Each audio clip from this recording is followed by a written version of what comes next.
Doctor साहब, जो हरियाणा के बॉर्डर पे जो किसान आंदोलन चल रहा है पिछले 1 साल से, वो आंदोलन बहुत सी बार सुनने को मिला कि भाई पूरा प्लानिंग के तहत आंदोलन होने लग रहा है और प्री प्लान हो रहा है। जो कुछ भी हो रहा है, किसान इतने दिन से बैठे हैं, जो मांगे हैं वो मतलब ऐसी मांग है कि भाई वो कभी पूरी नहीं हो सकती, या फिर बहुत से ऐसे सवाल उठाए जाऊं उस आंदोलन को लेकर। आपका क्या मानना है कि जो आंदोलन चल रहा है वो किसानों की जायज मांगों को लेकर चल रहा है, या फिर उसके पीछे भी कोई षड्यंत्र है?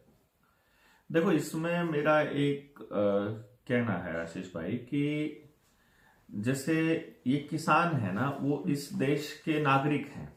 ठीक है जी।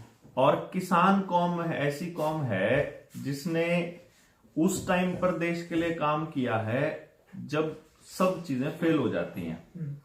कोरोना के दौर में भी अगर कोई चीज अगर देश को तरक्की के रास्ते पर लेकर जा रही थी तो वो किसान ही था। ठीक है। और जो सेना का जो बॉर्डर पे बैठा हुआ जो जवान है वो भी किसान का ही बेटा है। तो मैक्सिमम आबादी अपने देश की वो आज भी किसानी से डायरेक्टली इनडायरेक्टली जुड़ी हुई है जी। अब इस देश का नागरिक कोई डिमांड उठा रहा है, कोई मांग आपसे कर रहा है और वो आपसे किसी नियम को बंद करने की या कोई नया नियम बनाने की डिमांड कर रहा है, तो उसमें कुछ गलत है ऐसा कैसे हो सकता है? आप उसको जस्टिफाई करने के लिए उसके साथ खुले मंच पर बात क्यों नहीं कर लेते?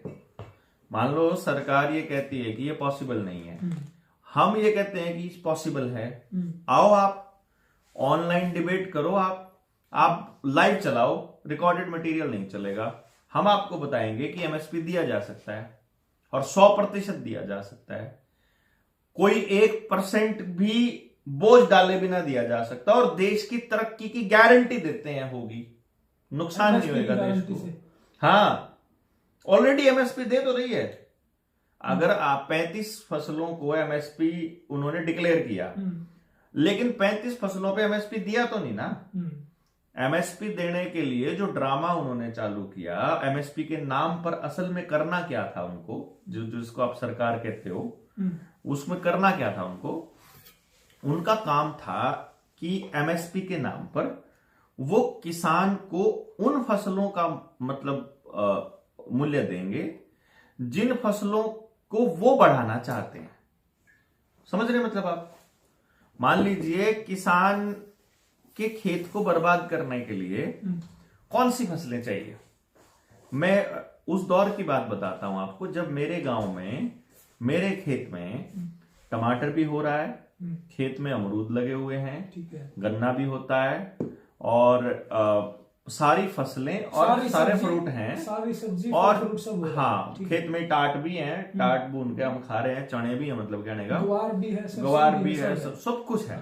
और किसान को ये सब उगाने के लिए कोई पैसा खर्च करना नहीं पड़ रहा और उसका काम मात्र या तो बारिश वाले पानी से चल रहा है और या फिर उस जो अपना नहर का जो सप्लाई होती है उससे चल रहा है। और उस टाइम पर जो बैंक मैनेजर है वो आकर मेरे दादा के पास, मुझे ध्यान है घर के बाहर हम गली में ही सोया करते, मैं दादा की खाट हमारी इकट्ठी थी।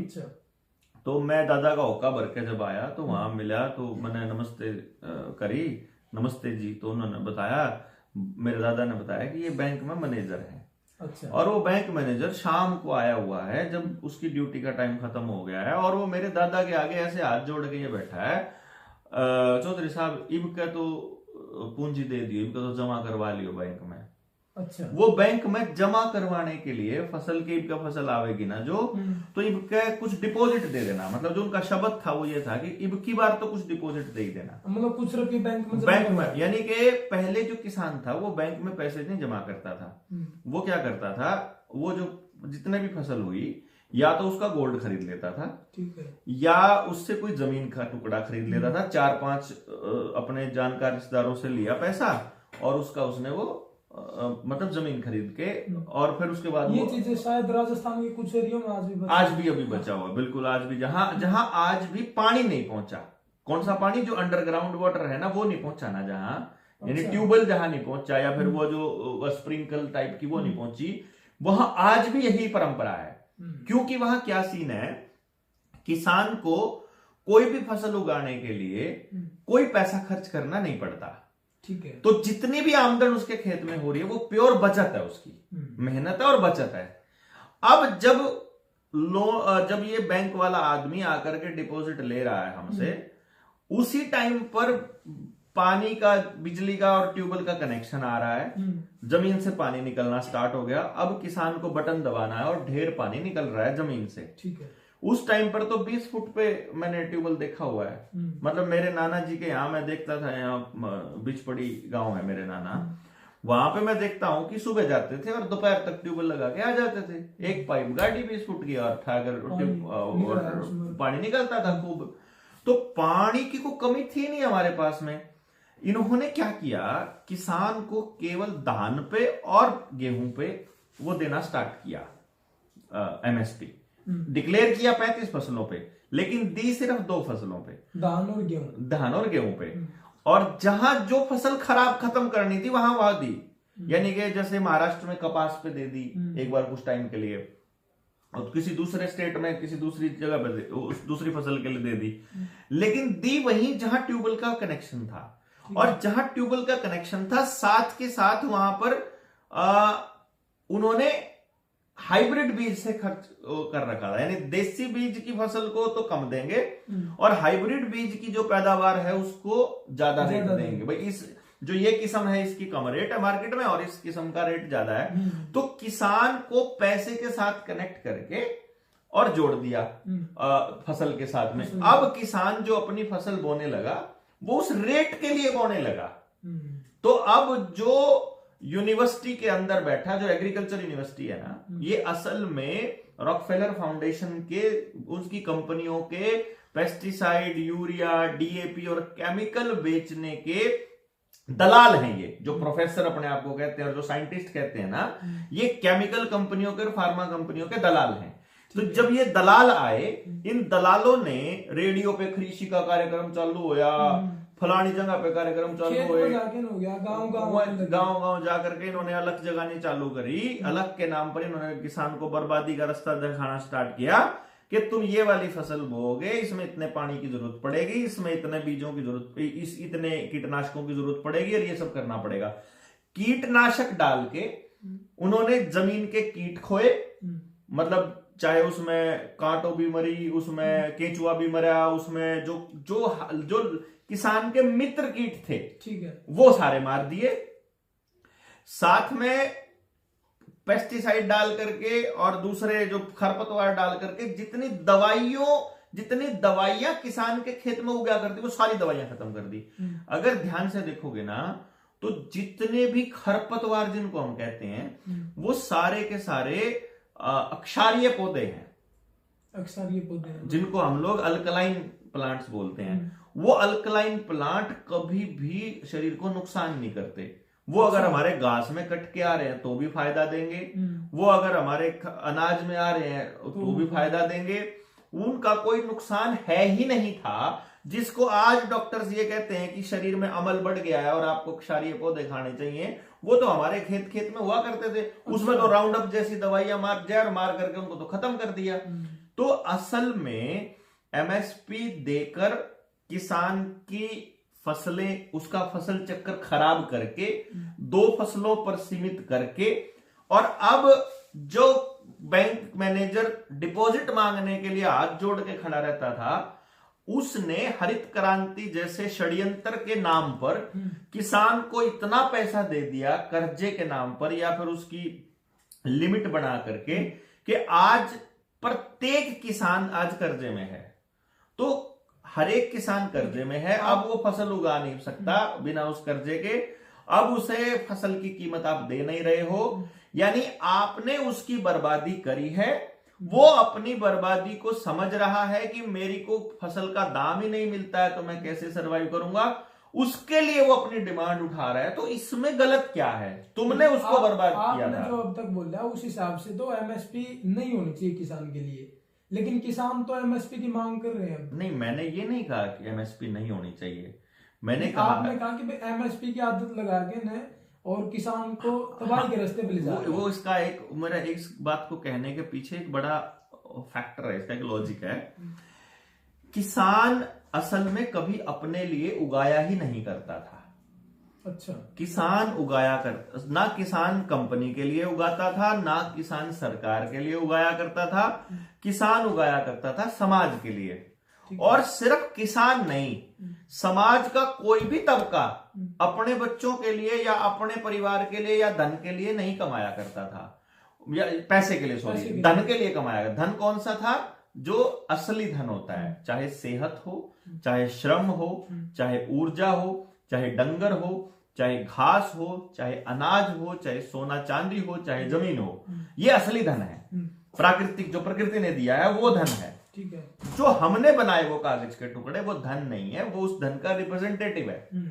अब हमको उसने जो उगाया है, किसी ने भी जो काम किया है वो समाज के लिए किया। कैसे? जब किसान अपने खेत के अंदर उगाएगा, कोई भी फसल उगाएगा, तो वो उस फसल को अपने तक सीमित नहीं रखेगा, उसका एक हिस्सा चमार के पास जाएगा। चमारों को भी घर बटे होते थे कि तुम्हारे इतने इतने चमारों के परिवार हैं, इतने किसान के परिवार हैं। एक किसान के पास 5 एकड़ जमीन है, एक किसान के पास 2 एकड़ जमीन है। तो चमारों के परिवारों की संख्या, उनके घर में डंगरों की संख्या, उनकी जरूरतों के हिसाब से घर बांट दिए कि इन परिवारों को ये परिवार मिल गए। ठीक है। साल में इतने घास चाहिए, साल में इतना अनाज चाहिए, उसके हिसाब से वो उतना अनाज और उतना घास खरीद लेकर के वो उसके बदले में क्या करेंगे?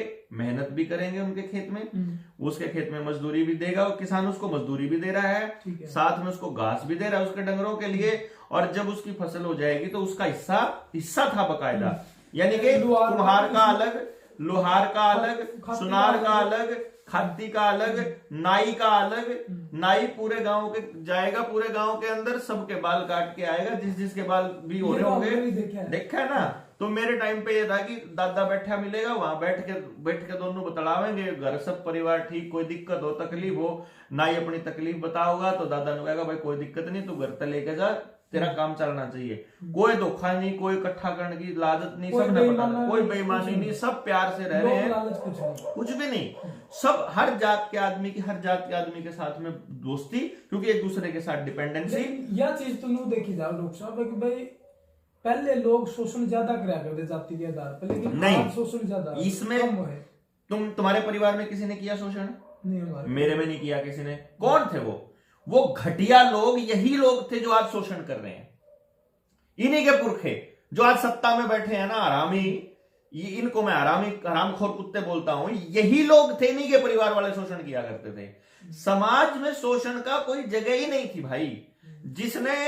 जिसने वहां नौकरी करनी स्टार्ट कर दी, जिसने बाहर निकल के जो अपने आप को गांव छोड़ करके जो भाग गए, जिन्होंने गांव को अकेला छोड़ दिया, वही लोग थे जो शोषण करया करते थे। यानी सत्ता में हिस्सेदार लोगों ने ही शोषण किया है। गांव में रहने वाले आदमी ने गांव में रहने वाले आदमी का कभी शोषण नहीं किया था।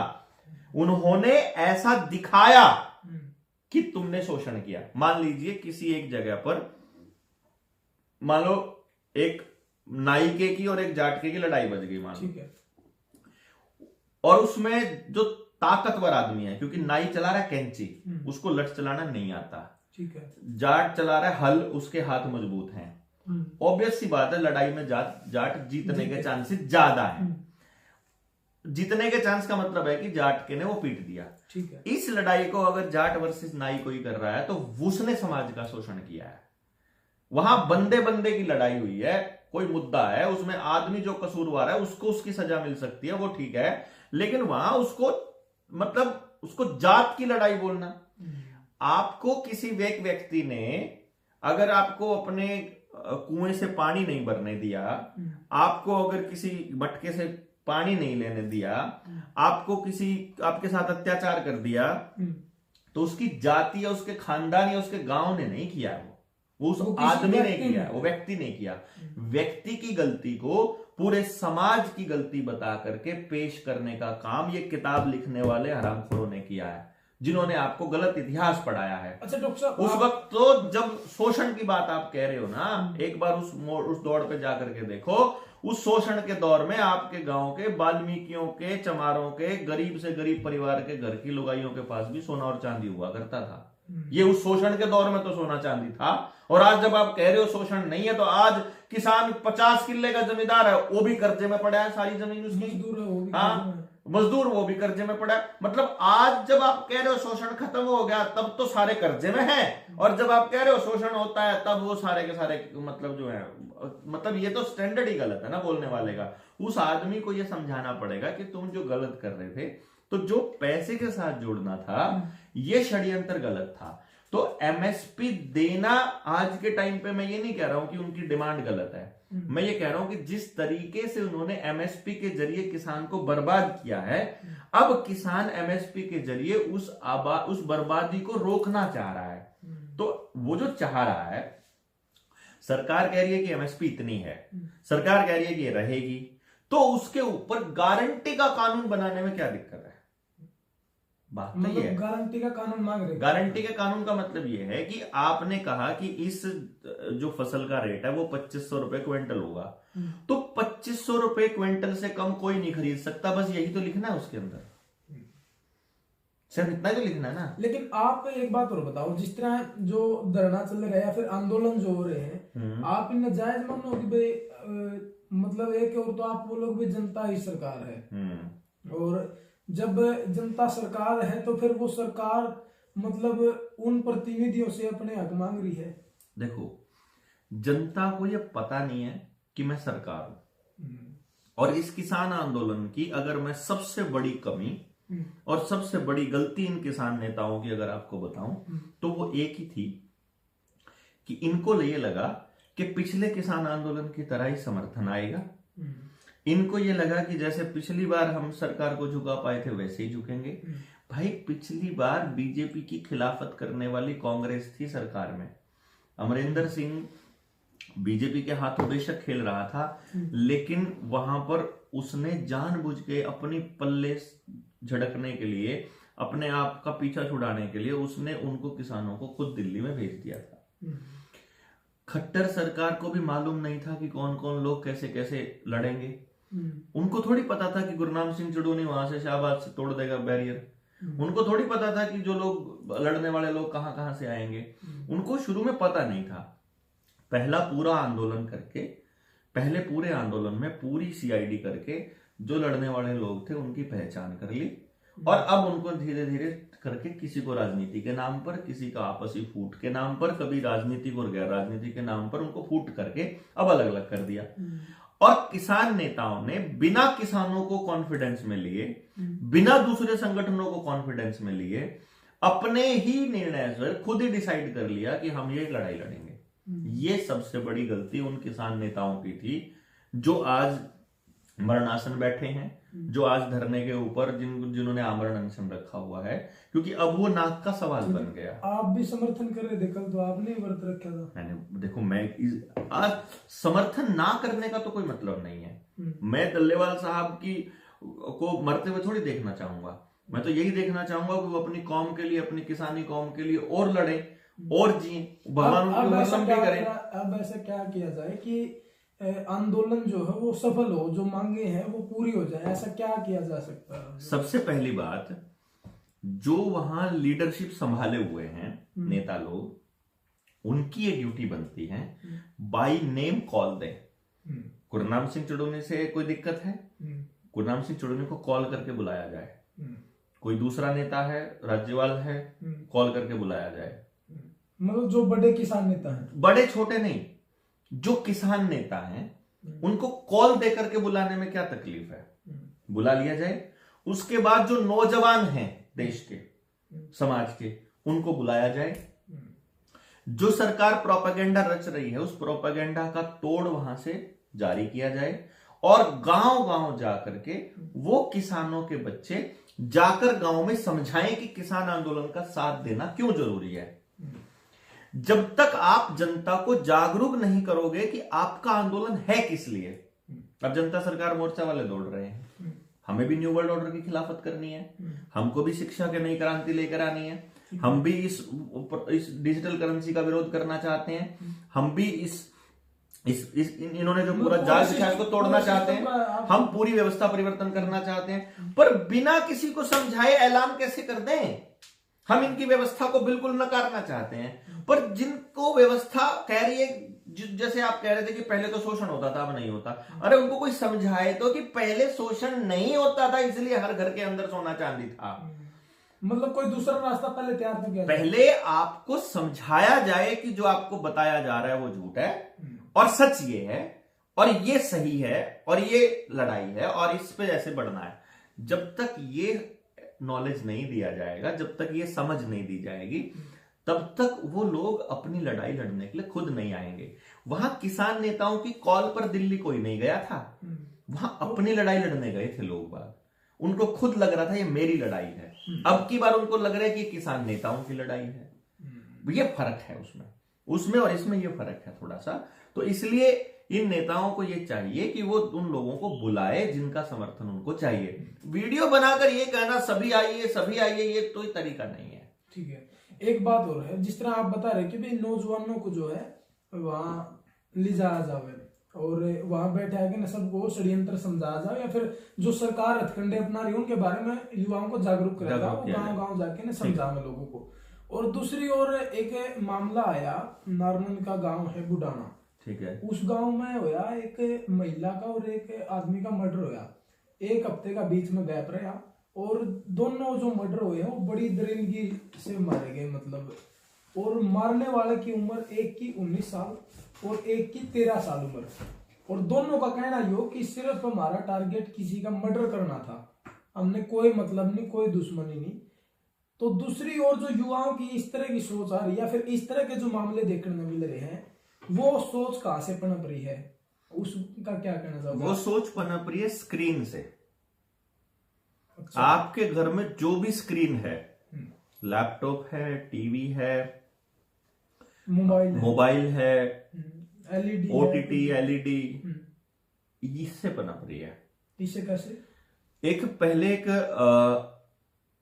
वीडियो गेम आती थी ब्लू व्हेल के नाम से, जिसको बैन कर दिया गया था क्योंकि पेरेंट्स के अंदर बहुत ज्यादा गुस्सा आ गया था। वैसी ही एप्लीकेशंस अभी भी आई हुई है। अच्छा। गुपचुप तरीके से वो वीडियो गेम्स बच्चों को टारगेट करती हैं, क्योंकि जो आपका फ्रंट कैमरा है मोबाइल का, इसको आप ना इंफ्रारेड चश्मे से देखना। कभी मैं आपको जितने भी लोग देख रहे हैं वो उनको मैं बता रहा हूं, एक इंफ्रारेड को देखने के लिए एक चश्मा आता है। अच्छा। या एक ग्लास आता है, कोई भी ग्लास ले लो और उसको अपने कैमरे की ऐसे फ्रंट कैमरे की तरफ उसको लगा के देखना। ठीक है। आपका फ्रंट कैमरा हर 30 सेकंड में फोटो क्लिक करता है आपका। अच्छा। हाँ, मतलब फोन बंद है, इंटरनेट बंद है, उससे कोई फर्क नहीं पड़ता। ठीक है। आपका फ्रंट कैमरा फोटो खींच रहा है, आपकी हर एक्टिविटी को, उस मोबाइल को कौन देख रहा है, वो हर 30 सेकंड में वहां मैसेज भेज रहा है कि इस मोबाइल को छोटा बच्चा देख रहा है, इस मोबाइल को 12 साल का बच्चा देख रहा है, इस मोबाइल को ये वाली चीजें देख